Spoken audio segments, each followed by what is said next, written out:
जय श्री राम।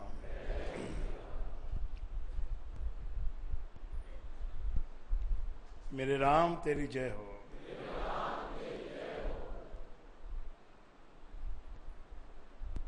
गुरु के दरबार से ज्ञान प्राप्त होता है और उस ज्ञान से मनुष्य के अंदर गुणों का वास होना शुरू हो जाता है।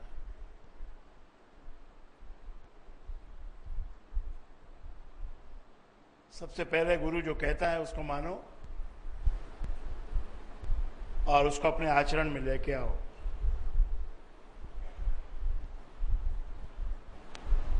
गुरु ने बहुत से वाक्य कहे, बहुत से वचन कहे, थोड़ा उम्र के लिहाज के हिसाब से थोड़ा थोड़ा भेद होता है। ज्ञान सच्चा होता है परंतु छोटी उम्र में समझ नहीं आता। बड़ी उम्र के लिए कुछ अलग होता है, छोटी उम्र के लिए थोड़ा अलग होता है, परंतु ये भक्ति का ज्ञान सबके लिए बराबर होता है।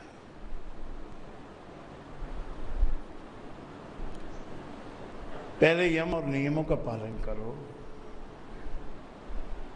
गुरु के दरबार में आकर ये सीखो। सबसे पहला नियम, अगर फायदा उठाना है तो कंकर को हीरो बना देगा गुरु, पर कंकर मानेंगे तब। तो पहला वाक्य सुनो, फिर दूसरा भी सुनो, तीसरा भी सुनो।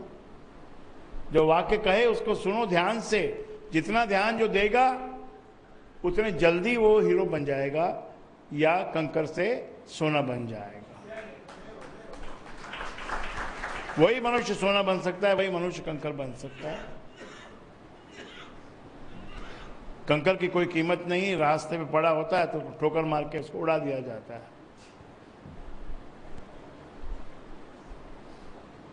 सूर्य उदय होता है सुबह में, पक्षी भी जाग जाते हैं, पशु भी जाग जाते हैं, पर तुम इंसान होकर भी, मनुष्य होकर भी तुम सोते रहते हो। तो ये पहला अवगुण है कि सूर्योदय के बाद तक सोना, ये अवगुण है। और ये बंबई में रहने वालों को ये विशेषकर ये आदत है। कुछ लोगों को है, कुछ लोगों को नहीं है। आवश्यक नहीं कि सबको है, परंतु ये एक ऐसा नियम है कि इसको समझने से और इसका पालन करने से क्या कि सूर्योदय से पहले उठना और लगभग उसी समय स्नान कर लेना, ये दो नियम पालन करने से लक्ष्मी का आने का मूड हो जाता है आपके घर में। एक काम के लिए मूड चाहिए ना भाई। आपको किसी के घर जाना है या आपको किसी को बुलाना है तो कुछ मूड बनाना पड़ता है। तो तेरा मूड कब पहचानती है लक्ष्मी कि भाई ये मुझे बुलाना चाहता है? तो बुलाना चाहता है इसलिए तो सुबह जल्दी उठ गया, इसलिए स्नान करके और अपने इष्ट का मंत्र का जाप कर रहा है।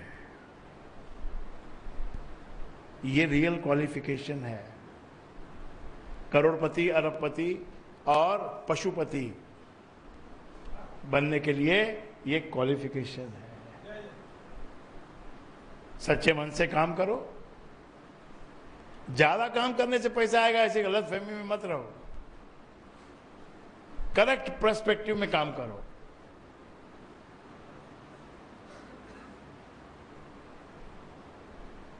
सुबह उठकर माता पिता का वंदन करते हो क्या?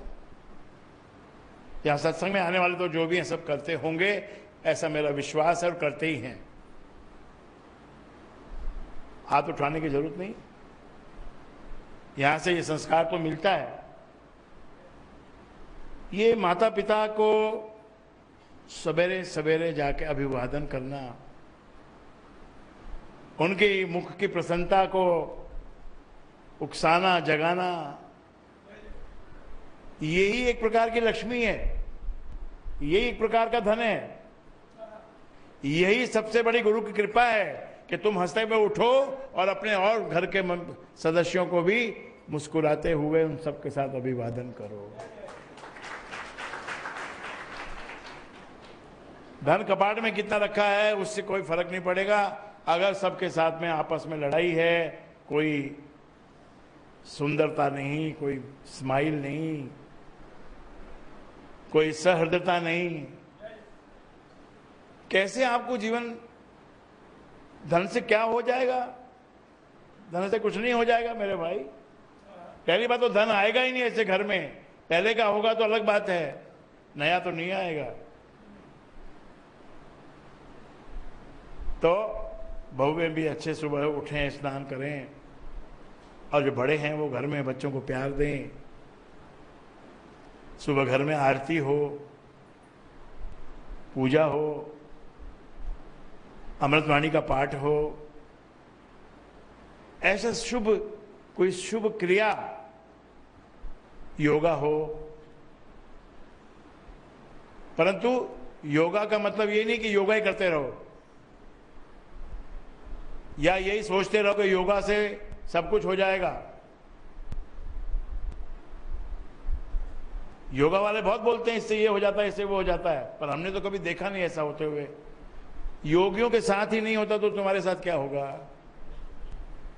योगा एक प्रकार का एक्सरसाइज है, और जो एडवांस योगा है उसको भक्ति कहते हैं, उसको योगा नहीं कहते, उसको भक्ति होती है। जैसे प्रभु का कीर्तन करना ये एक योग है, प्रभु से योग करना, उसको सिमरन करना, याद करना, उसका गुणगान करना, उसकी स्तुति करना, ये सब सुबह सुबह हर घर में होना चाहिए। भले 5 मिनट के लिए हो, 5 मिनट के लिए कोई कितना ही बड़ा एग्जीक्यूटिव हो, कितना ही बड़ा बिजी हो, इतना बड़ा कोई बिजी है ही नहीं, गलत फहमी है, इतने बड़ा कोई बिजी है ही नहीं। ये एक हमारा गलत डायलॉग है कि मैं बहुत बिजी हूं, मैं बहुत, क्या बिजी है तुमको करना नहीं, इसलिए तुम बोलते हो कि मैं बिजी हूं, मुझे जाना है।